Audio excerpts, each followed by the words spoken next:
Hello everyone, कैसे हैं आप सभी। आज की वीडियो में हम पॉलीजेल नेल एक्सटेंशंस करेंगे।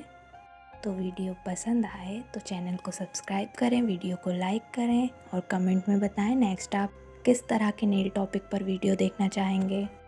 तो चलिए वीडियो स्टार्ट करते हैं। सबसे पहले मैंने स्लिप सॉल्यूशन ले लिया और इसमें हम ब्रश को डिप करके रख देंगे जिससे ये सॉफ्ट हो जाएगा। सबसे पहले हम अपने सभी नेल्स को प्रेप कर लेंगे। उसके बाद हम अपने सभी नेल्स को कट कर लेंगे। आपके नेल्स थोड़े से भी एक्स्ट्रा बड़े हैं तो आप उन्हें कट कर लीजिए, इससे नेल एक्सटेंशन लॉन्ग लास्टिंग रहता है। तो वन बाय वन अपने सभी नेल्स को मैंने कट कर लिया। वैसे तो मैंने पॉलीजेल 2 से 3 बार पहले भी किया हुआ है।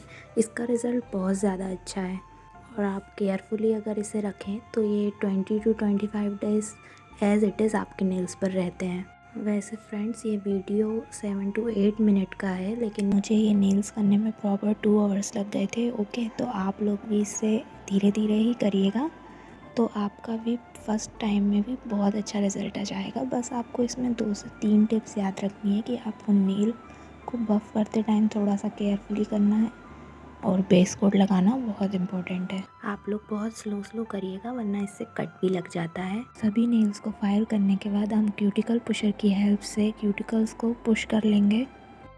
इससे हमें नेल सरफेस ज़्यादा मिलता है। उसके बाद मैंने अपने नेल के अकॉर्डिंग टिप सिलेक्ट कर ली। आप टिप इस तरह से सिलेक्ट करिए कि जिससे आपका नेल पूरी तरह से कवर हो जाए। टिप आपकी छोटी नहीं होनी चाहिए।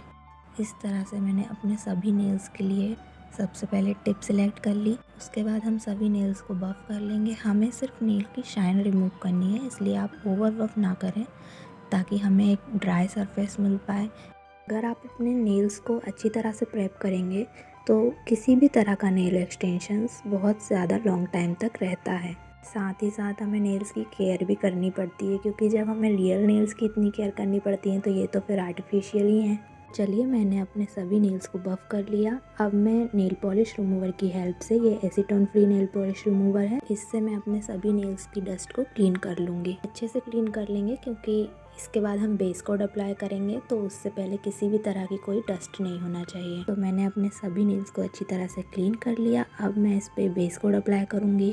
फ्रेंड्स, बेस कोड लगाना बहुत इम्पोर्टेंट होता है क्योंकि ये हमारे नेचुरल नेल को प्रोटेक्ट करता है। किसी भी तरह का नेल एक्सटेंशन कर रहे हो आप, पर बेस कोट लगाना इसलिए इम्पोर्टेंट भी होता है क्योंकि इससे आपका नेल एक्सटेंशन लॉन्ग लास्टिंग भी बनता है। सभी नेल्स पर मैंने बेस कोट अप्लाई कर लिया और इसे 30 सेकंड के लिए क्योर करा लिया। जब मैंने इसे फ़र्स्ट टाइम यूज़ किया था तो मुझे ऐसा लगा था कि ये शायद क्योर नहीं हुआ है क्योंकि ये थोड़ा सा स्टिकी रहता है, पर ऐसा नहीं है फ्रेंड्स, ये क्योर हो चुका है। ये थोड़ा सा स्टिकी ही रहता है। तो इन सभी पॉलीजेल्स में से मैं 2 पॉलीजेल का यूज़ करूँगी। इसमें से ग्लिटर पॉलीजेल का टेक्सचर अलग है, बाकी सबका सेम है। इससे आपको पता चल जाएगा कि कैसे जेल को होल्ड करना इजी होता है।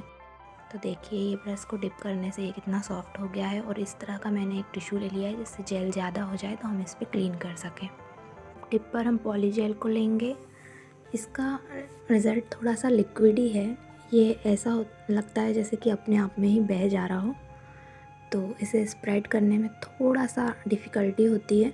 बीच में इसे थोड़ा सा थिक रखिए और साइड में थोड़ा थिन रखिए, क्योंकि जब हम इसे प्लेस करते हैं तो ये साइड से में थोड़ा सा निकल जाता है। और स्लिप सॉल्यूशन को आप थोड़ी सी ज़्यादा क्वांटिटी में लीजिए, इससे आपको इसे स्प्रेड करने में इजी पड़ेगा। पहले आप थोड़ी थोड़ी अमाउंट में ही पॉलीजेल लीजिए, जैसे कि मैंने लिया। अब मुझे इसमें थोड़ा सा कम लग रहा है तो थोड़ा सा पॉलीजेल और लेके इसे भी अच्छी तरह से स्प्रेड कर लिया। अब इसे हम नेल पर प्लेस करेंगे। धीरे से आप इसे नेल पर पहले रख दीजिएगा, इसे ज़्यादातर इससे प्रेशर मत दीजिएगा। वैसे इसके साथ जो मैंने रिव्यू में क्लिप्स दिखाई थी, मैंने उनका यूज़ इसलिए नहीं किया है क्योंकि वो बहुत ज़्यादा नेल पर प्रेशर देती हैं, जिससे पॉलीजेल साइड से निकल जाता है। और इस तरह से भी बैक साइड से चेक कर लीजिए, ये परफेक्ट है। तो इसे भी 30 सेकंड के लिए क्योर करा लेंगे और टिप को इजीली रिमूव हो जाता है ये, तो आप इसे रिमूव कर लें।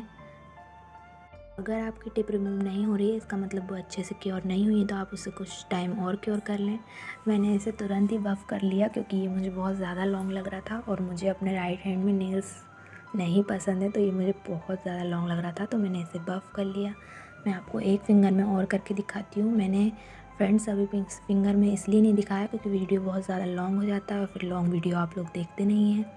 अब इसे हम धीरे से प्लेस करेंगे। ये बहुत प्रॉब्लम देता है। देखिए मैं इसे थोड़ा सा प्रेशर दे दूँगी तो ये थोड़ा सा आगे की साइड से निकल जाएगा, तो हम इसे एडजस्ट कर लेंगे। इसे पहले ही ठीक कर लेंगे, नहीं तो ये बाद में फिर ठीक नहीं हो पाता है। नील एक्सटेंशन के साथ एक ड्रिल मशीन भी आती है, अगर आपके पास वो होगी तो ही आप इसे ठीक कर पाएंगे, वरना ये बाद में सही नहीं हो पाता है। अब मैं अपनी रिंग फिंगर में ग्लिटर पॉलीजेल का यूज़ करूँगी।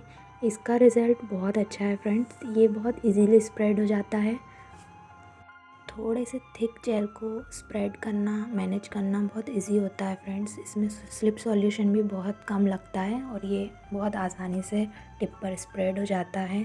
नेल पर भी बहुत अच्छे से होल्ड हो जाता है। इन सभी पॉलीजेल में ये ग्लिटर पॉलीजेल मुझे सबसे अच्छा लगा फ्रेंड्स। तो अगर आप बिगिनर्स हैं तो थोड़े से थिक जेल के साथ काम कीजिए। तो अब मैं इसे अपने नेल पर प्लेस करूँगी और मैंने इसे बैक साइड से चेक कर लिया था, ये बिल्कुल परफेक्ट था बैक साइड से भी। और अब मैं इसे 60 सेकंड के लिए क्योर करा लूँगी। सभी टिप इजीली रिमूव हो गई थी फ्रेंड्स, पर मैं वो पार्ट रिकॉर्ड करना भूल गई।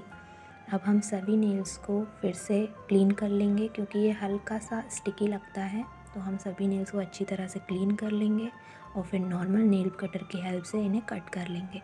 इसके लिए अलग से एक कटर भी आता है, मेरे पास वो भी है, पर मैंने उसका यूज़ किया तो उससे मेरे नेल पे बहुत ज़्यादा प्रेशर पड़ रहा था, तो मैंने नॉर्मल नेल कटर की हेल्प से सभी नेल्स को छोटे छोटे कट कर लिया, क्योंकि राइट हैंड में ज़्यादा लॉन्ग नेल्स नहीं रख पाते हैं फ्रेंड्स। इन्हें शेप करेंगे। शेप करने में फ्रेंड्स बहुत ज़्यादा टाइम लगता है, इसलिए मैंने आपको एक नेल्स अपना शेप करके दिखा दिया है। मैंने सिंपली स्क्वायर शेप किया है, तो इस तरह से हम अपने सभी नेल्स को शेप कर लेंगे। फ्रेंड्स मेरे नेल्स का रिज़ल्ट बिल्कुल नेचुरल नेल्स जैसा आया था। ये रियलिटी में बिल्कुल नेचुरल नेल्स जैसे दिख रहे थे। और मैं अपने नेल्स को इसी तरह शेप करती हूँ। इस तरह से फिंगर रख के करो तो आप नेल पर बहुत ज़्यादा प्रेशर नहीं पड़ता है। तो मैं अपने सभी नेल्स को शेप कर लेती हूँ।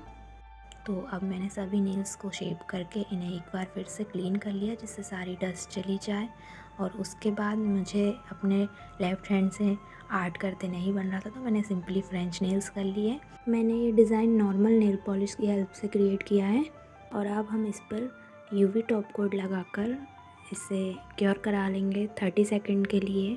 लास्ट में मैंने अपने सभी नेल के अराउंड वैसलीन अप्लाई कर लिया। आपके पास क्यूटिकल ऑयल या कोकोनट ऑयल जो भी हो आप वो अप्लाई कर लीजिए। ये रहा मेरे नेल्स का फाइनल रिज़ल्ट। कैसा लगा आपको वीडियो फ्रेंड्स? अगर कुछ मिस हो गया हो तो प्लीज़ कमेंट में बताएं, और वीडियो पसंद आया हो तो please like share and subscribe. मिलते हैं नेक्स्ट वीडियो में। Bye bye.